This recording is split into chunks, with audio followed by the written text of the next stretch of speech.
사도행전 10장에 고넬료에게 나타나신 하나님의 은혜가, 그 고넬료 가정이 하나님을 경외하고 구제하고 정말 그 하나님을 믿는 그 믿음 안에서 열심으로 자신의 삶을 살다 보니까 하나님께서 순서를 따라서 그에게 예수 그리스도의 복음을 받을 수 있는 은혜를 주시고, 그리고 그 다음에 베드로를 통하여 성령이 임하게 되는 은혜를 주셨습니다. 이방인에게도 하나님의 복음이 선포되어지는, 정말 그 당시로서는 획기적인 이야기였다는 거예요. 할례자가 무할례자에게 찾아가서 복음을 전한다는 것 자체가 그들은 불법이다 혹은 위법이다, 이건 옳지 못한 일이라고 생각을 했던 거예요. 왜냐하면 자기들은 깨끗한 자들이요, 그들은 더러운 자들이라고 생각을 했기 때문입니다. 그런데 그들이 갖고 있는 그들의 고정관념과 그들의 생각들이 깨지는 사건이 바로 고넬료의 사건이었다는 겁니다. 과연 저 이방인들에게도 하나님의 구원이 들어갈까?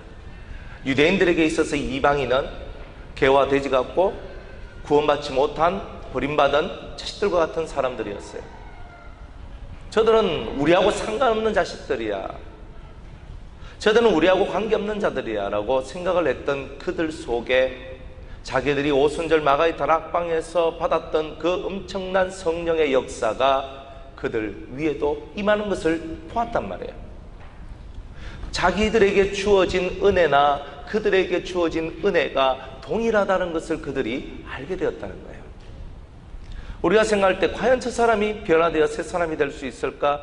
과연 저 사람이 저 어두움에서 건져냄을 받을 수 있을까?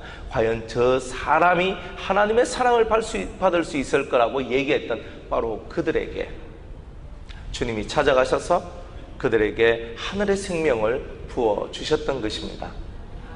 단지 고넬료가 했던 일은 뭡니까? 자기가 이방인으로서 이방인의 삶을 살았지만, 그러나 나는 다시는 이방인으로서 이방인의 삶을 사는 것이 아니라 이방인으로서 나는 유대인의 삶을 살겠다는 결심과 결단이 있었던 거죠. 그리고 내가 하나님을 믿는 사람이라면 내가 과연 어떻게 생활해야 할까? 그것을 그는 연구했고 깊이 묵상했던 거예요. 그래서 하나님을 경외하는 마음으로 항상 하나님이 내 앞에 계시고 내 우편에 계신다는 것을 늘 마음에 품고, 그는 매일매일의 삶을 하나님과 함께 동행하는 그 삶을 살았던 거예요. 하나님 내 앞서 가시죠? 하나님 내 우편에 계시죠? 눈에 보여요 안 보여요?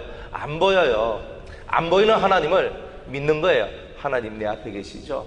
이 천지 만물을 창조하신 하나님 내 우편에 계시죠? 그러면서 하나님께서 항상 나를 바라본다는 그것을 절대 버리지 않습니다.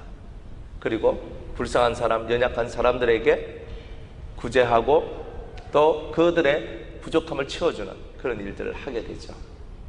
하나님은 그의 삶을 본 거예요. 그의 믿음을 본 거예요. 그의 마음속에 얼마만큼 하나님을 향한 열심이 있고 하나님을 향한 믿음이 있는지 하나님 그것을 보고 계신 거예요. 그래서 하나님께서는 그 속에 들어있는 그 믿음을 보시고 그에게 꼭 아브라함과 같이, 아브라함이 하나님을 믿음에 그것을 그의 의로 여기신 것처럼 오늘 이 이방인 고넬료도 하나님의 말씀을 믿음에 그것을 그의 의로 여기시고 예수 그리스도를 통한 복음과 생명의 성령을 그에게 부어주셨던 겁니다. 하나님께서 오늘 저와 여러분들에게 원하는 게 뭡니까? 그것은 하나님은 살아계시다는 것을 믿어야 된다는 겁니다. 하나님께서 살아계시다는 것을 믿는 그들은 틀림없이 자기 바로 앞에 하나님이 계시고 자기 바로 우편에 하나님이 계신다는 것이 믿어질 것이라는 겁니다. 그리고 그 하나님을 바라보며 그 하나님을 경외하며 살면은 하나님께서 네가 나를 사랑하고 네가 나를 믿는 그 결과로서 내가 너에게 성령을 부어주노라. 성령을 확 받는 그때에 그 인생이 완전히 변화되기 시작했다는 거예요. 변화는 여러분의 심령에서부터 시작되는 거예요. 이미 하나님을 믿는 그 믿음이 여러분을 이끌어 나갈 때에 변화가 시작되는 거죠. 그러니까 믿음이 없이는 하나님을 기쁘시게 못한다는 거예요. 내가 저 밑바닥에 떨어져도, 저 지역 밑으로 떨어지고 엄부의 밑바닥으로 떨어져도 하나님께서 나를 살리시고 하나님께서 나를 구원하시고 하나님께서 나를 도우신다는 것을 믿는 그 사람은 틀림없이 하나님께서 그를 구원하고 돕고 이끌어 주신다는 거예요. 우리가 믿는 믿음은 늘 잘해서 믿는 믿음이 아니에요. 여러분이 매일매일의 삶을 다 잘 사십니까? 매일매일 순간순간 여러분들이 다 주님을 나 주님을 믿습니다, 주님을 의지합니다, 주님을 바라봅니다. 우리가 다 이렇게 살아가야 되는 것은 당연하지만 그러나 우리가 다 그렇게 살아가느냐는 거예요. 한 순간순간마다 하나님을 놓치고 예수님을 놓치고 우리 속에서 껄끄러운 마음을 갖고 인간 세상 속으로 뚝 떨어져서 고뇌하고 고통하고 아파하고 상처 입고 괴로워하는 그런 삶을 우리들이 살고 있지 않느냐는 거예요. 이것 때문에 고뇌하고 저것 때문에 고뇌하고 이것 때문에 아파하고 저것 때문에 아파하는 그런 삶을 살고 있지 않느냐는 거예요. 그것이 하나님 안에서의 삶이라고는 말할 수가 없다는 거예요. 그럼에도 불구하고 내가 넘어졌다 할지라도, 내가 깨졌다 할지라도, 내가 고통 속에 있다 할지라도 하나님은 살아계십니다. 하나님은 살아계십니다. 하나님은 나와 함께 하신다는 것을 믿고 나가는 그 사람에게 그 모든 어려움과 고통과 고난의 순간을 뚫고 일어설 수 있는 힘을 주신다는 거죠. 하나님이 왜 아름답고 하나님이 왜 멋지시냐면요, 하나님은 우리에게 고통을 주지 않는 분이 아닌 거예요. 고통을 면제시켜주는 그런 하나님이 아니라 고통 안에서도 평안을 얻고 고통 안에서도 자유함을 얻을 수 있는 은혜를 주시는 분이 우리 하나님이기 때문에 그분이 멋지고 아름답다는 거예요. 저는 한번 생각을 해봤어요. 왜 하나님, 왜 우리 인생이 이렇게 고난 속에 있어야만 합니까? 왜 우리가 울어야 되고 아파야 되고 자식 때문에, 남편 때문에, 아내 때문에, 부모 때문에, 돈 때문에, 악길 때문에 내 인생에 이 숨막히는 이 삶을 왜 주셨나요? 왜 내가 이것 때문에 가슴 아파야 돼요? 내가 왜 이것 때문에 힘들어해야 돼요? 좀 편하게 갈 수 있는 것도 있잖아요. 하나님은 전능하시잖아요. 하나님은 힘이 많고 능력이 많으신 분이잖아요. 좀 편안하게 우리를 이끌어 주시면 안 돼요? 라고 질문을 던질 수밖에 없는 거예요. 누구든지 간에 그 질문 안 던지겠어요? 내가 왜 이렇게 힘들게 살아야 되고, 내가 왜 이렇게 힘들고 아프게 괴롭게 왜 이렇게 신경 많이 쓰고 왜 이렇게 살아야 되는지.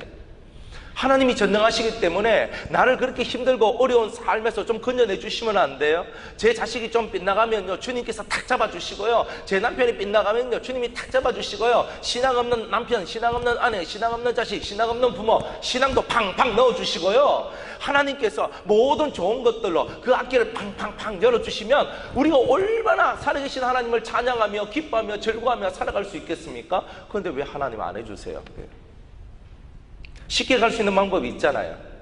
하나님이 해주시면 홍해도 열리는데, 요단강도 열리는데, 하늘에서 만나도 떨어지는데, 반석에서 물도 솟아나는데, 죽은 자도 살려주시는데, 중풍병자도 일으켜 세워주시는데 하나님이 못하실 거 어디 있어요?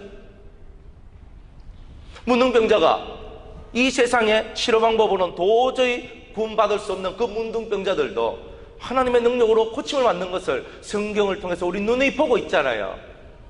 하나님께서 우리 인생길 충분히 편안하게 하실 수 있잖아요. 그럼에도 불구하고 하나님은 편안하게 해서 우리가 그 편안한 삶 속에서 하나님을 느끼도록 하는 것이 아니더라는 말이에요. 왜 그럴까? 하나님께서 우리 인생을 너무너무 사랑하셔서 우리가 강한 자가 되기를 원하시더란 거예요. 강한 자. 사자 새끼가 사자지 늑대가 될 수는 없어요. 우리는 하나님의 새끼들이거든요. 하나님의 자식이거든요. 하나님은 전능하신 하나님이고 전지하신 하나님이거든요. 그러면 하나님의 그 전능하심을 받을 수 있는 그릇이 되어야 되고 하나님의 전지하심을 받을 수 있는 그릇이 되어야 된다는 거예요. 그런데 우리가 훈련 없이 인생 속에 있는 이 다양한 고통과 어려움을 당하지 않고 우리 자신들이 강해질 수 있는 방법이 있느냐는 거예요. 없다는 거예요. 하나님은 여러분을 쉽게 인도하실 수 있어요. 하나님이 능력이 없어서 그런 게 아니에요. 하나님이 여러분의 병 치료해줄게. 네 자식 내가 책임져 줄게. 너의 장래 내가 책임져 줄게. 그래서 매사를 형통하게만 다 만들어 주실 수 있는 분이 하나님이시다 이 말이에요. 그런데 하나님은 그렇게 안 해요. 왜냐하면 고통 속에서 지혜가 나와요. 제가 이 사사기를 읽으면서 감격스러웠던 적이 있었어요. 그 감격이 뭐냐면 강한 것 속에서 단 것이 나왔다, 그런 거였어요. 삼손이 어느 날 자기가 길을 지나가는데 사자 한 마리가 왕 하면서 오는 거예요. 막 삼손이 또 좀 힘이 셉니까? 이게 어디서 하면서 사자를 확 잡아, 그냥 확 잡아쳤어요. 와, 멋있잖아요. 확 잡아, 깨갱 하면서 이제 사자가 왁 하다 확 가버렸네. 그래서 사자를 팍 던졌어요. 그리고 그 길로 자기 집에 갔다가 다시금 그 길로 다시 돌아오는데 그 죽은 사자의 뱃속에 꿀이 있더라는 거예요. 그래, 그걸 가지고 수수께끼를 냅니다. 이거 알아맞추면 내가 너희한테는 옷하고 뭐 일하고 내가 줄게, 이런 수수께끼를 블레셋 사람들한테 내죠. 못 알아맞췄는 거예요. 왜? 강한 것 속에서 꿀이, 그 사자를 죽여보지 아니한 자, 그 삼손과 함께 사자를 죽여보지 아니한 자는 그 강한 것 속에서 단 것, 꿀이 나온다는 것을 알 리가 없기 때문이에요. 어떻게 해서 강한 것 속에서 꿀이 나오겠습니까? 그런데 하나님은 그 속의 비밀을 우리에게 가르쳐 주시는 거예요. 여러분들 삶 속에 달려드는 사자와 같은 엄청난 험난한 인생들이, 험난한 그런 삶들이 그 삶을 헤치고 나올 때에 그 속에서 흘러나오는 단 것이 있다는 것을 하나님께서 가르쳐 주는 거예요. 그게 지혜고, 그것이 능력이고, 그것이 힘이라는 거죠. 우리가 그것을 깨달으면 여러분 삶 속에 찾아온 수많은 딜레마를 슬프게만 보지는 않을 것이라는 거예요. 우리한테 왜 저럴까? 왜 저럴까? 내가 기도를 적게 했나? 내가 주 앞에 충성을 적게 했나? 내가 하나님 앞에 이렇게도 하고 저렇게 됐는데 왜 내 삶에는 변화되는 것이 없을까? 여러분들은 어쩌면 여러분 앞에 찾아온 그 사자를 아직은 완벽하게 그것을 잡아 죽이지 못했기 때문에 그럴 수도 있다는 거예요. 여러분 앞에 찾아온 그 사자를 여러분이 힘껏 그것을 쳐서 죽이면 어느 날, 무슨 날, 콩깍지 시간에 하나님의 역사가 드러나는데 그 강한 것 안에서 단 것이 나와 그 단 것이 자기를 달달하게 만들어주는 인생의 진정한 묘미를 깨닫게 되는 은혜가 나오게 될 것이라는 거예요. 참 하나님의 은혜가 감격스럽고 하나님의 은혜가 놀라운 거예요. 하나님은 우리를요, 강한 자, 사자조차도 찢어 죽일 수 있는 강한 자가 되기를 하나님이 원하셨다는 거예요. 여러분들은 여러분의 인생에 찾아오는 그 사자들을 찢어 죽일 만큼 강한 힘을 가지고 있느냐는 거예요. 그래서 하나님은 이 사자를 찢어 죽일 수 있는 힘을 얻도록 하기 위하여서 여러분들을 인생의 고난으로 여러분을 다루고 있다는 거예요. 성경에서 사자를 찢어 죽인 삼손이 있는가 하면 사자를 잠잠케 한 다니엘도 있어요. 영적으로는 다 사자를 죽인 자들이에요. 다니엘은요, 그 우상에게 숭배하지 않는다는 그것으로 오직 자기 왕에게만 기도해야 되는데 매일매일 드리는, 하나님께 드리는 3번의 하나님을 향한 그 기도, 예루살렘을 향하여 창문을 여는 기도를 놓치지 않기 위하여 자기 모든 것을 내려놓게 됩니다. 그리고 결국에는 사자 굴 속에 들어가게 돼요. 3일 동안 굶어있던 사자들 속에 딱 들어가면 내려가기도 전에 사자들이 잡아삼키면서 뼈까지 오도독 깨물어 그냥 먹어버리는 바로 그 엄청난 배고픈 사자들 속으로 던짐을 당한다는 거예요. 그런데 이 다니엘은요, 하나님을 향한 믿음이 있고 하나님을 향한 강한 훈련이 있는 거예요. 그 훈련이 뭐예요? 매일 3번씩 예루살렘을 향하여 기도했던 기도에 저력이 있는 사람이었다는 거예요. 그 기도가 그를 강하게 만들었다는 거예요. 그래서 사자 굴 속에 들어갔지만 그 사자가 오히려 그 한밤을 따뜻하게 잘 보낼 수 있는 푹신한 침대의 역할을 해주더라는 거예요. 삼손은 사자를 찢어 죽였고 다니엘은 그 사자의 입을 막은 자예요. 위대하잖아요. 하나님의 성령의 권능을 소망하십시오. 여러분들 인생의 고난과 어려움을 기뻐하세요. 여러분이 사자를 찢고 사자의 입을 막을 수 있는 능력자로 성장되는 길이라는 거예요. 내 마음과 내 뜻대로 되지 않는다라고 울지 마세요. 여러분 마음대로 여러분의 뜻대로 되지 않기 때문에 여러분들이 하나님을 향하여 눈물을 흘리고 기도할 수 있는 그 은혜의 시간이 나오게 되는 거예요. 내 힘으로 도저히 할 수 없는 그 한계에 봉착했기 때문에 더 이상 나의 힘으로는 할 수 없습니다. 주께서 역사해달라고, 주님이 살아 계시다면 나를 위하여 한 번만 역사해달라고 여러분들은 그렇게 피 맺힌 기도를 하나님 앞에 올리게 될 것입니다. 그러면 여러분이 그때에 살아계신 하나님을 만나게 되고 여러분 인생 앞에 놓여있는 그 엄청난 사자들을 찢어 죽일 수 있는 능력을 얻게 될 것입니다. 이것이 반복이 되는 거예요. 처음에는 작은 것부터 시작을 해서 점점 큰 사자의 왕까지도 찢어 죽일 수 있는 그러한 능력자로 성장할 때까지 하나님은 우리를 강하게 훈련시키신다는 거예요. 이런 훈련들이 넘쳐나게 될 때, 이런 훈련들이 있게 될 때 여러분들은 비로소 여러분의 인생을 사는 사람이 될 수 있는 거예요. 남의 인생 살아주는 것이 아니에요. 나는 내 인생을 살아가는 거예요. 여러분 누구 인생을 살아가고 있어요? 자기 인생을 살아가고 있어요? 하나님을 믿으세요. 하나님 앞에서 능력을 받으세요. 사자를 찢어낼 수 있는 강한 힘을 받으세요. 그래야 달달한 인생이 그때부터 시작되는 거예요. 그전에는 안 되는 거예요. 그전에는 내가 달콤한 것을 아무리 꿈꿔도, 멋있는 것을 아무리 꿈꿔도, 아름다운 것을 아무리 꿈꿔도 나는 그것을 누릴 자격이 없다는 거예요. 하나님께서 이 모든 사람들을 죄 가운데 다 가두어 버리셨어요. 너도 죄인, 너도 죄인, 너도 죄인, 너도 죄인이다. 다 죄 가운데 가두어 놓고 그 가운데 속에서 이 죄와 싸워서 이기고 싶어하는 그 처절한 영혼의 울부짖음을 가지고 있는 그 사람을 오늘도 주님은 찾고 계신다는 거예요. 우리 앞에 놓여진 가장 큰 죄는요, 사람이 아니고 환경도 아니에요. 바로 여러분들 자신 속에 여러분을 무너뜨리고 있는 그 작은 죄들이 바로 여러분들이 찢어내야 될 바로 그 사자들이란 거예요. 한두 마리가 있는 것이 아니에요. 하나를 찢어낼 때마다 여러분들은 달달한 것 하나를 얻게 됩니다. 하나를 찢어낼 때마다 그 달콤한 하늘의 은혜와 사랑을 맛보게 됩니다. 다 찢어내면 여러분들 인생이 달콤한 인생이 돼요. 아주 행복한 인생이 돼요. 그게 뭐냐?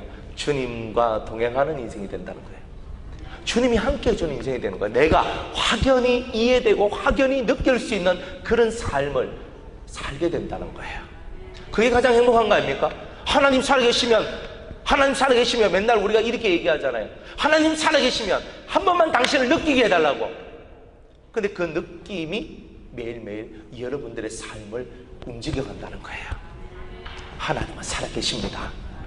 매 순간 매 때마다 우리와 함께 하신 하나님인데 그 달달함을 느낄 자격이 아직 우리한테 없는 거예요. 왜? 싸우질 않았기 때문에. 그래서 싸우라는 거죠. 오늘도 싸워서 이 달달한 하나님의 꿀을 먹는 저와 여러분들이 다 되기를 주의 이름으로 축복합니다. 하여튼 이 이방인인 이 고넬료가 은혜를 받았던 거예요. 어떻게 유대인들한테 이렇게 많은 차별을 받았던 이 사람이 왜 하나님한테 이런 사랑을 받았을까? 그도 철저하게 자기 자신과 싸웠던 싸움의 경력이 있기 때문에 그런 거예요. 여러분들 구제하고 내 것을 다른 사람한테 퍼주는 그런 일은요, 쉬운 일이 아닙니다. 내 것을 남한테 퍼줄 때 내가 가지고 있는 것을 버리겠다라는 그런 결심이 없으면 안 돼요. 내가 남을 섬기겠다고 얘기했을 때 내가 희생해야 되겠다는 마음이 없이는 섬길 수가 없어요. 고넬료는 뭐부터 배웠냐면 자기를 희생하는 법부터 배웠다는 거예요. 자기를 희생하고 자기를 버리고 자기를 비우는 방법부터 먼저 배웠던 거예요. 그것을 배운 그에게 하나님께서는 자기를 버리고 자기 속에 있는 것을 정말 내어 던질 수 있는 그런 큰 마음을 가졌을 때에 주님이 하늘의 성령을 그에게 부어주신 거예요. 자기 거 하나 비우지 못하는 거예요. 자기 거 하나 비우지 못하는 그 사람들이 어떻게 하늘의 신령한 복을 받고 땅의 기름진 복을 받겠습니까? 하나님의 이름으로, 예수 그리스도의 이름으로 우리가 해야 될 일을 할 수 있는 그 넉넉한 마음이 있을 때 여러분들은 하나님의 사랑을 받기에 합당한 사람이 되는 거예요. 하나님께서 다윗을 향하여 말씀하시기를 다윗은 내 마음에 합한 자다라고 얘기를 했습니다. 우리가 늘 잘 알고 있는 그런 단어죠. 하나님 마음에 합한 자 다윗이라고 그랬어요. 매 순간순간 하나님의 마음에 합한 우리라면 얼마나 좋을까? 매 순간순간 하나님이 기뻐하시라는 나라면 하나님께서 기뻐하시고 나를 향하여 즐거이 외치며 나를 향하여 기쁨으로 바라봐 주시는 바로 그런 하나님이시라면 얼마나 좋을까? 우리가 이 고넬료를 통해서 배워야 될 것들이 사실 너무나 많다는 거예요. 똑같은 이방인들이니까, 똑같은 이방인으로서 하나님의 사랑을 받았던 이 고넬료나 똑같은 이방인으로서 오늘도 예수 그리스도의 은혜를 바라고 있는 우리나 다를 바가 뭐가 있냐 이 말이죠. 이제 이런 많은 은혜를 받았던 이 놀라운 일들을 가지고 베드로와 6명의 신자들, 성도들이 다시금 예루살렘으로 돌아옵니다. 그런데 갑자기 문제가 생겼어요. 예루살렘에 있는 할례자 신자들이 베드로에게 얘기를 합니다. 네가 어떻게 무할례자, 즉 이방인들 속에 들어가서 할례받지 못한 부정한 인생 속에 들어가서 그들과 함께 밥을 먹었느냐, 이렇게 얘기를 합니다. 그랬더니 베드로가 장황하게 설명을 합니다. 내가 하나님 앞에 기도를 하고 있었는데 하나님께서 내게 내 귀퉁이에 줄을 달아서 어떤 보자기를 내리시는데 그게 부정한 짐승들이 들어있었다. 그런데 그 부정한 짐승들을 주님이 잡아먹으라고 내게 얘기하셨는데 나는 하나님 앞에 주여 그럴 수 없나이다. 속되거나 깨끗이 아니한 물건은 언제든지 제 입으로 들어간 적이 없습니다. 저는 한 번도 부정한 음식을 먹어본 적이 없는 사람입니다 라고 얘기를 했던 거예요. 그런데도 내가 깨끗이 했으니까 네가 속되다고 더럽다라고 말할 필요가 없다. 그것을 여러 번 한 후에 올라갔는데 이 일이 3번 있은 후에 이 보자기가 하늘로 올라갔다는 거예요. 그 후에 바로 곧바로 베드로를 찾아온 그런 손님들이 있었는데 그들이 고넬료를 소개하고 고넬료의 얘기를 했다. 그래서 내가 그를 찾아갔다는 거예요. 차근차근히 그 얘기를 시작을 합니다. 그래서 그들에게 하나님 말씀을 전하는데 그들 위해서 그들 위해 하나님의 성령이 임재되는 역사를 체험했다. 그러면서 17절에 얘기합니다. 하나님이 우리가 주 예수 그리스도를 믿을 때 주신 것과 같은 선물을 저희에게도 주셨으니 내가 누구간데 하나님을 능히 막겠느냐. 하나님 막을 수가 없다는 말이에요. 오늘 이 시간이 고넬료의 잔치집이 돼야 되는 거예요. 하나님께서 하시는데 누가 능히 막겠느냐? 하나님께서 이 시간에 성령을 부어주시는데 능히 누가 막겠느냐? 아니 저 인간은 성령 받을 자격이 없어요 라고 나는 생각해도 저 사람은 은혜 받을 자격이 없어요 라고 내가 생각을 해도 하나님이 하시는 그 일에 누가 능히 막을 수 있겠느냐는 거예요. 우리는 다 자격이 없죠. 우리 속에는 부정함과 더러움이 꽉 채워져 있어요. 하지만 하나님이 여러분들에게 은혜를 부어주고자 하시고 하나님이 여러분들에게 성령을 부어주시고자 하신다면 누가 그것을 막겠습니까? 오늘 우리가 해야 될 기도가 있다면, 오늘 우리가 가져야 될 마음이 있다면, 하나님 나 같은 죄인에게도 은혜가 올 수가 있습니까가 아니라 주님 저를 불쌍히 여겨 주옵소서. 우리는 하나님 앞에 질문을 던지는 것이 아니라 하나님 앞에 당신의 자비와 긍휼하심을 내 영혼 위에 부어달라는 그런 이 심령의 외침이 우리에게는 필요하다는 거예요. 우리의 모든 기도가 뭡니까? 하나님 앞에 늘 달라는 기도죠. 하나님 이거 주세요, 하나님 이거 주세요 라고 우리는 늘 기도하죠. 그렇지만 하나님께서 어쩌면 오늘 우리에게 원하는 진정한 기도가 무엇이겠습니까? 그것은 하나님 저를 불쌍히 여겨 주세요. 하나님, 우리를 불쌍히 여겨 주세요. 시편 103편에 아비가 자식을 불쌍히 여긴 같이 여호와께서 자기를 경외하는 자를 불쌍히 여기시느니라. 아비가 자식을 불쌍히 여긴 같이 여호와께서 자기를 바라보는 자에게 불쌍히 여김을 주실 것이다. 이 시간 여러분이 그 하나님을 향하여 눈을 들면 하나님의 긍휼하심이 내려온다는 거죠. 하나님을 바라보는 여러분들의 마음에 하나님의 성령이 임재하는 겁니다. 세상에서 가장 큰 선물이 뭘까? 돈을 한 보따리 갖다 주면 큰 선물일까? 좋은 남편, 좋은 신랑감, 좋은 아내감, 좋은 자식, 좋은 부모, 좋은 앞날 앞길, 인생 속에서 편안함, 안락함, 이런 것들이 과연 좋은 선물일까? 좋은 선물이죠. 저도 그런 거 다 가졌으면 좋겠어요. 그냥 팍팍 주셨으면 좋겠어요. 돈도 한 트럭으로 갖다 주셨으면 좋겠고요. 한 트럭도 모자란다. 그냥 백지수표 딱 갖다 주니 쓰는 대로 그냥 다 되는 거 뭐 이런 거 있잖아요. 뭐 좀 갖다 주시고 그럼 참 좋겠습니다. 그런데 아무리 그것이 많이 있어도 내가 살아갈 동안에 내 몸뚱아리와 내 삶이 잠시 잠깐 편안한 그것밖에 안 되더라고요. 그것밖에 안 돼. 근데 성령이 우리에게 임하시면 우리 안에 평화가 시작돼요. 두려움이 사라져요. 돈 아무리 많이 가져도, 아무리 앞날이 뭐 보장돼 있네, 아싸 나 앞날 보장돼 있어, 아 좋아요 좋아요 이래 살아가도 이 내면 속에 있는 이 두려움을 이길 수 있는 힘은 없단 말이에요. 사람은 높은 곳에 올라가면 두려워해요. 왜 두려워해요? 떨어질까봐, 내려올까봐 두려워하는 게 인생입니다. 여러분들이 없었을 때는 없는 두려움이요, 가진 바가 되면 생겨나는 게 인생이에요. 잃어버릴까? 이걸 다 뺏겨버릴까? 근데 성령은요, 우리의 그 모든 인생의 두려움을 극복하고 오히려 두려움을 가질 수밖에 없는 캄캄한 굴 속에서라도 평안을 얻을 수 있도록 해주시는 분이 바로 성령이란 말이에요. 그런 성령의 은혜가 내려와야 되는 거예요.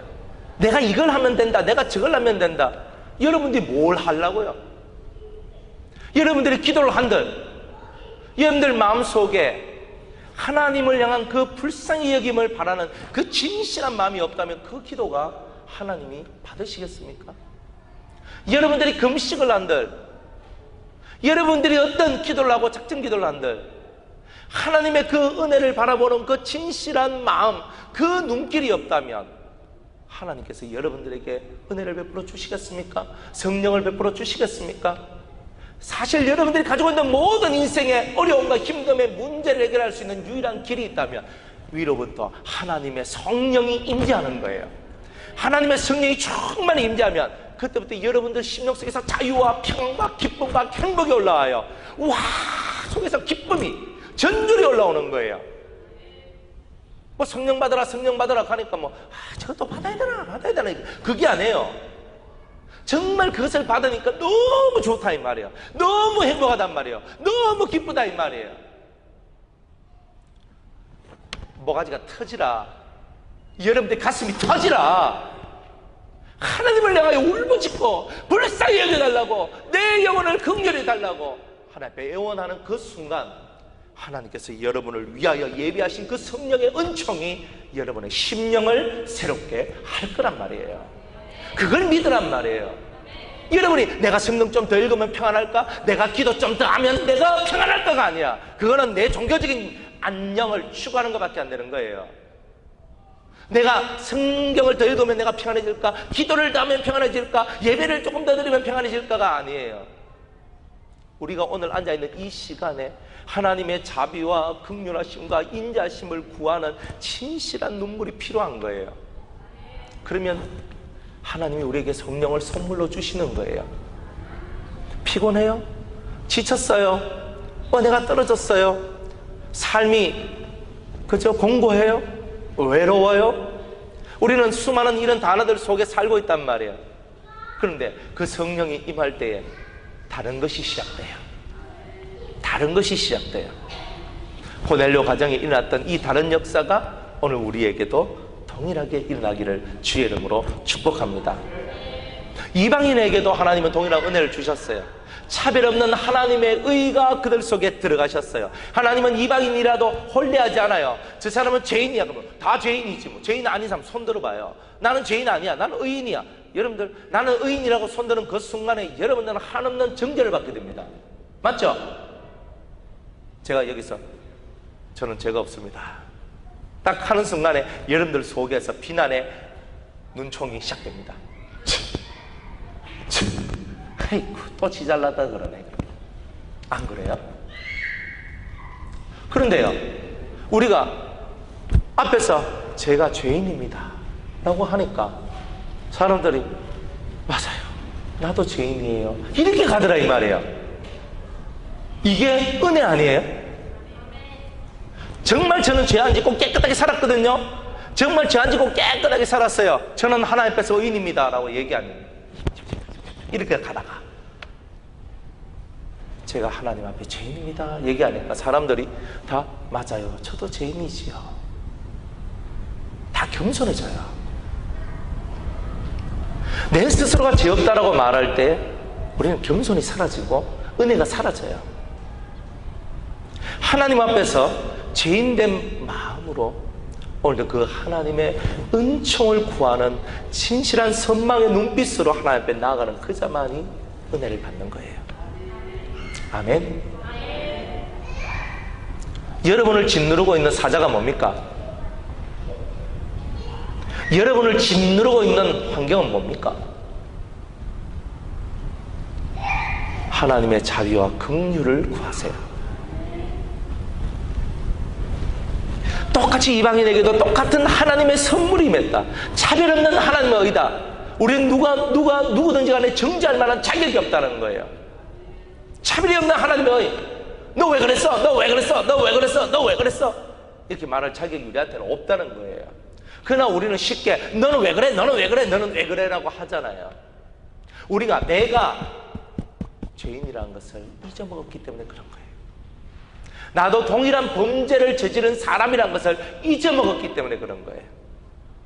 이제는 동일한 죄를 지은 인간으로서, 동일한 죄 가운데 헤맸던 인간으로서 긍휼과 자비를 가지는 저와 여러분이 되어야 되지 않겠습니까? 우리가 은혜를 받지 못하는 이유가 있다면 그것은 하나님에 대한 긍휼을, 하나님이 나를 긍휼히 여겨달라는 그 긍휼을 잊어버렸고 나 또한 다른 사람에 대한 긍휼함을 잊어버렸기 때문에 그런 겁니다. 사랑하는 여러분, 긍휼을 잊지 마세요. 불쌍히 여김을 잊지 마세요. 여러분들이 상처 입었다고 다른 사람에게 상처 줄 필요는 없는 거예요. 그러나 사람은요, 자기가 상처 입었기 때문에 다른 사람까지도 상처를 주는 게 인생이에요. 자기 스스로 죄인이라고 말하면서도 자기 속에 들어있는 죄의 틀을 깨뜨려내지 못하고 있다는 거예요. 나는 내가 이렇게 상처받았어 하는 것 속에 들어있지만 하나님 앞에 그 자비와 긍휼을 구하는, 그 은혜를 구하는 그것은 없다 이 말이에요. 좀 더 커져야 되지 않겠습니까? 어떤 사람은 힐난합니다. 너 왜 부활레자 먹었느냐? 너 왜 저 죄인들과 같이 함께 있느냐? 주님은 얘기합니다. 내가 의인을 부르러 온 것이 아니요 죄인을 부르러 온 것이라고. 우리가 한 번 더 한층 더 우리의 마음을 내리고 하나님, 제가 바로 죄인입니다. 이것이 정말 인정되어질 때에 오늘 우리들의 삶은 하나님의 성령으로 충만한 삶이 될 것입니다. 우리에게 남아져 있는 그 기도는 뭡니까? 저는 옛날에 하나님 앞에 우리 유성교에 처음 와서 하나님 앞에 첫 번째로 제가 했던 기도가 있어요. 하나님, 우리 유성교회 성도들은 보통 성도들이 아닙니다. 저분들 속에는 진리도 많고 능력도 많은데 제가 어떻게 이분들에게 목사, 이분들에게 목자가 될 수 있을까요? 저는 할 수 없을 것 같아요.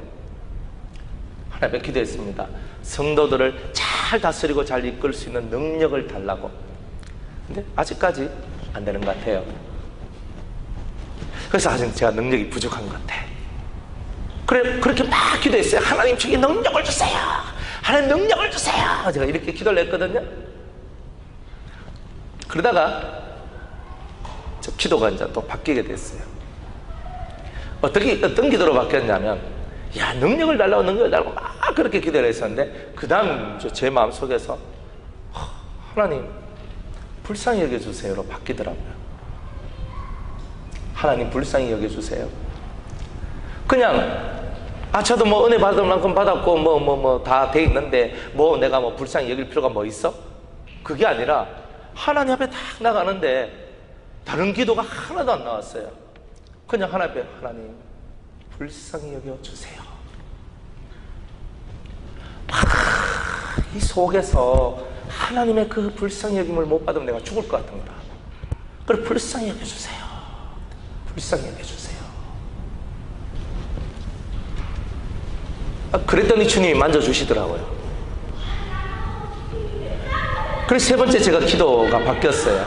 세 번째 기도는 뭘 기도했냐면, 주님을 위해 제가 살겠습니다. 제가 이렇게 기도를 했거든요. 주님을 위해 살겠습니다. 그래서 제 온 목숨과 마음을 다 바쳐서 주님을 위해 살겠습니다. 세 번째 기도였어요.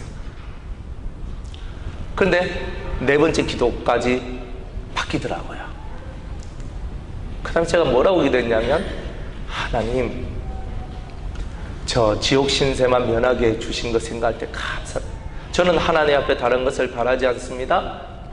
제가 지옥 신세 면하게 해주신 것만 해도 감사합니다. 나머지 것들은 다 덤이고, 나머지 것들은 제가 이 땅에서 해야 될 삶이고 일일 뿐입니다. 아무것도 하나님 앞에 바라는 것이 없더라고요. 주님 앞에 예전에는요, 능력을 달라고, 상급을 달라고, 저 하늘에서 가장 높은 자리에 저 올라가겠다라고 저는 그렇게 기도하며 살았거든요. 그런데 어느 순간들을 지나가면서 주님 앞에서 하나님, 저 지옥 신세 면하게만 해주신 것만 해도 저는 감사하다고, 더 하나님 앞에 바라지 않는다. 그냥 저를 그냥 지옥에만 보내지 않고 딱 건져가지고 당신의 나라에 걸쳐만 놔도 감사하다. 더 뭘 바라겠는가? 어떻게 성도님들이 저를 바라볼 때, 목사님께서 열심을 내가 복음을 전하고 말씀을 전한 것은 천국에서 1등 자리 얻으려고 하는 거 아니겠나라고 혹시나 생각하신 분이 있을지는 모르겠는데, 절대 그렇지 않습니다. 오히려 그 마음이 다 사라졌어요. 일평생 내 목숨을 다하고 내 마음을 다하고 내 뜻을 다하여 주님을 위해서 살았다 할지라도 주님이 나에게 베푸르신 그 은혜에 1000만문지 100만문지 일도 갚아낼 수가 없다는 거예요. 그가 잽이 안 되는 거예요. 그거는 그걸 가지고 내가 일해내라고 말할 수가 없는 거예요. 그저 일할 수 있도록 해주신 것만 해도 감사하고, 나 때문에 한 명이라도 다시 살아나는 것만 해도 감사한 거지. 나 같은 죄인을 통하여 또 다른 죄인을 구원할 수 있는 그런 삶을 살 수 있도록 해주신 것만 해도 감사하지, 더 뭘 구하겠는가, 더 무엇을 원하겠는가 하는 거예요. 여러분의 인생의 기도들도 바뀌어져야 된다고 생각을 해요. 여러분들 나름의 기도가 있을 거예요. 여러분의 나름의 원함도 있을 거예요. 결국 여러분들이 그 기도를 통하여 하나님을 만나게 될 거예요. 근데 어떤 하나님을 만나고 싶으세요?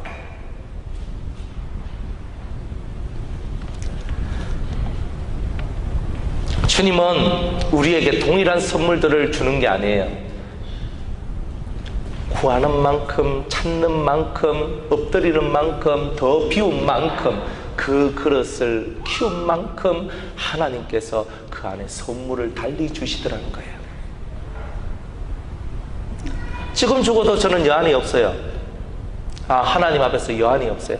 이 젊은 날에 47의 나이에 죽는다는 게 얼마나 슬퍼요. 저는 한 개도 안 슬퍼요. 혹시나 마누라가 슬퍼할, 또 우리 애들이 슬퍼할 줄 몰라도 저는 한 개도 슬픔이 없어요. 여한이 없어요. 왜 여한이 없냐면 매일매일 힘을 다해서 살기 때문에 여한이 없어요. 이 속에 이거는 이루어 놓고 내가 죽어야 안 되겠나 하는 그 마음도 없어요. 왜? 하루하루에 대하여 하나님 앞에, 주님 앞에 최선을 다했으면 그걸로 족하다는 거예요. 내가 더 뭘 내가 뭐 더 살아서 내가 이걸 이루겠다 하는 마음도 없어요. 내가 해가지고 막 이걸 내가 하고 막 이걸 하고 하는 것도 없어요. 단지 오늘 내게 주어진 이 하루에 주님과 함께 동행하고 주님의 뜻을 받들어 주님을 위하여서 살아가면 그것으로 족한 거예요. 더 많은 것을 구할 필요가 없는 거예요. 자식을 위하여도 그 위함이 뭐가 되겠어요? 내가 아내를 위하고 내가 뭘 위하고 위한다 하는 것들 또한 주님이 나와 함께 하지 아니하시면 그 위함도 위함이 되지 않는데, 삶도 죽음도 다 하나님 안에 있는 거예요. 삶을 주 안에서 즐기세요. 내일을 고만 쳐다보시고 오늘 하루를 주님과 더불어 동행하는 삶으로 즐기세요. 주님이 나를 이끌어 주시는 그 이끌음 속에서 이 하루를 즐기고 이 하루를 기뻐하고 이 하루를 감사하며 살지 못하는 그 사람이 내일의 좋음을 기대한다는 것은 엉터리예요. 단지 오늘 이 하루에 주님께 집중하고 이 하루에 주님을 사랑할 만큼 사랑하고 그렇게 살아가면 이 하루가 여한이 없는데 우리의 삶이 복 있는 삶이 되지 않겠습니까? 더 큰 것을 얻으려고 하지 말고요, 여러분들에게 주신 이 하루를 주님과 동행하기를 소망하는 자가 되세요. 여러분들 성경을 밥이라고 생각하면 성경이 즐겁지 않겠습니까? 기도하는 게 내 영혼의 숨쉬기라는 것이 정말로 믿어진다면 기도하는 게 대단히 행복하지 않겠습니까? 3시간 작정기도 하세요! 뭐 이래가지고 막 하는 게 아니고, 40일 작정기도 하루에 3시간씩 하세요! 어떻게 3시간씩 했고, 이게 아니고, 내가 기도할 만큼 하다가 힘들고 어려우면 내려놓으면 돼. 기도에는 원칙이 있어요. 시간 보지 말고 기도하기. 시간 보지 말고 열심으로 기도하다가 더 이상 기도 못하겠다 싶을 때 10분만 더 하고 기도 마치면 돼요. 물론 그 10분도 시간을 보는 게 아니에요. 그런 마음가짐으로 여러분이 기도 생활하면 기도 생활도 즐거워요. 근데 그렇게 살면요, 기도 생활 속에서 행복감이 올라와요. 난 이것을 받아야 되겠다, 이것을 얻어야 되겠다가 아니라 단지 주님만을 구해보세요. 단지 주님만을 구해보세요. 주님, 저와 함께 해주세요. 주님, 저를 떠나지 마세요. 주님, 주님을 느끼게 해주세요. 그냥 그 주님께 여러분의 모든 것을 한번 내놔봐요. 그러면 그 주님이 내가 여기 있다, 내가 살아있다, 이 느낌을 여러분들한테 팡팡팡 주실 거예요. 이런 선물들을 옛날이나 지금이나 동일하게 하나님을 찾고 경외하는 자들에게 주신다는 거죠. 정말 하나님은 차별 없는 의를 줘요. 나나 너나 똑같이 출발선상에서 똑같이 출발해서 똑같이 얻을 수 있도록 해주셨던 거예요. 단지 누구는 열심히 뛰고 누구는 열심히 뛰지 않았다는 뜻이에요. 어떤 사람은 걸음걸음 그냥 한 걸음 한 걸음 정정정 걸어갔지만 어떤 사람은 열심히 뛰어갔던 거예요. 이 차이예요. 다 똑같아요. 차별 없는 의, 차별 없는 사랑, 차별 없는 은혜 다 주셨다는 거예요. 내가 열심을 내든가 내가 열심을 덜 냈든가 뛰어가야 될 때 못 뛰어갔기 때문에 그 사람보다 조금 덜 받은 거예요. 그러니까 내가 원망할 이유가 없는 거예요. 그냥 여러분들이 다 마음을 비우고 주님께만, 나는 주님을 얻고 싶어요, 난 예수님만 얻고 싶어요, 난 예수님만 내 속에 들어오면 제일 짱이에요, 뭐 이렇게 기도하세요. 그게 최고잖아요. 뭐 그렇게 인상 쓰고 살아갑니까? 뭐 그리 아프니 힘드니 죽니 사니 하면서 살아갑니까? 그죠? 싹 속에서 주님 한 번이면 족합니다. 주님 한 번이면 족합니다. 따라합시다. 예수님 한 분이면 족합니다. 예수님 한 분이면 족합니다. 이 속에서 예수님 한 분이면 족합니다. 그때에 하나님이요 하늘 문을 열고 선물을 쫙 내려주는 거예요. 멋있죠? 멋있다니까요. 오늘 제가 이제 그 집회에 가서 이제 말씀을 전했어요. 그 요한계시록 말씀을 전했는데 요한계시록 4장에 하늘에 열린 문이 있는데 하는 거예요. 그래서 하늘에 열린 문이 있지. 그래서 뭐 지식으로도 알고 아니까. 그런데 갑자기 그때 환상인 듯이 보이는데 갑자기 정말 하늘이 탁 보이더니만 하늘에 문이 쫙 있는 거예요. 그리고 문이 이렇게 삐 열려져. 그 안에서 하얀 빛이 싹 나오는 거예요. 그러면서 제 영혼이 그쪽으로 쏙 빨려 올라갔어. 그리고 올라가가지고 그 열린 문이 있는데 그 열린 문 안으로 쏙 들어갔는데 완전히 빛의 세계였거든요. 이거구나. 이 세계가 있구나. 설교하다가 환상이 열리고 설교하다가 뭔가를 보고 기도하다가 뭔가가 열리고 기도하다가 뭔가를 보기도 하고 좋잖아요. 그냥 기도하면서 하나님이 은혜를 주시면 주시는 대로 그런 거예요. 이제 우리가 내일부터 우리 부산에서 이제 우리 변화산 기도원에서 이제 처음으로 이제 집회를 하잖아요. 그리고 처음으로 이제 4일 동안 집회를 하는데 하나님 도와달라고 이제 그렇게 기도를 했어요. 탁 기도를 했는데 또 환상이 탁 열리면서 이게 큰 밭이야. 큰 밭에 수많은 열매들이 거의 막 다다다다다 있는 거예요. 이번에 이 엄청난 열매들을 성도들이 닦아겠구나. 근데 그러니까 하나님 앞에 감사하잖아요. 기쁘잖아요. 행복하잖아요. 다른 걸 구하는 것이 아니라 주님을 구하고 다른 것을 구하는 것이 아니라 주님 한 분만을 구하는 그 진실한 마음이며 내 삶이 매일매일이 행복해지고 기뻐지고 감사하고 감격해질 수 있는 그런 은혜가 있다는 거죠. 그게 우리의 인생이고 그게 우리의 삶이죠. 무엇을 바라보겠습니까? 주만 바라보라고 이론 아는데 실제적으로 주를 바라보지 않기 때문에 그 은혜가 우리에게 채워지지 않는다는 거예요. 이제 말씀을 맺습니다. 사랑하는 여러분, 주절주절 오늘도 설교를 했지만 여러분의 마음속에 단 하나 기억해야 될 것은 주님을 여러분 마음에 모셔드리기를 바랍니다. 그 주님 한 분만으로 만족하시길 바랍니다. 그 주님 앞에서 긍휼과 자비를 베풀어 달라는 눈물의 호소를 하나님 앞에 올리시길 바랍니다. 그러면 여러분들에게 선물을 주실 겁니다. 선물을 주실 것입니다. 선물 받아가세요. 주일날 예배당에 와가지고 선물 하나 못 받아가면 여러분 손해지 않습니까? 주님이 주시는 깨달음을 얻어가든지 주님이 여러분에게 주시는 성령을 받아가든지 또 다른 문제의 응답을 받아가든지 여러분의 심령이 새로워지는 은혜를 받아가든지 여러분이 그런 은혜를 받아야 이 주일날 여러분이 받은 그 선물을 통해서 한 주간도 열심히 힘차게 살아 행복한 삶을 살지 않겠습니까? 그러한 여러분들 되시기를 주의 이름으로 축복합니다. 기도하겠습니다. 하나님, 이방인들에게 주셨던 그 모든 은혜를 오늘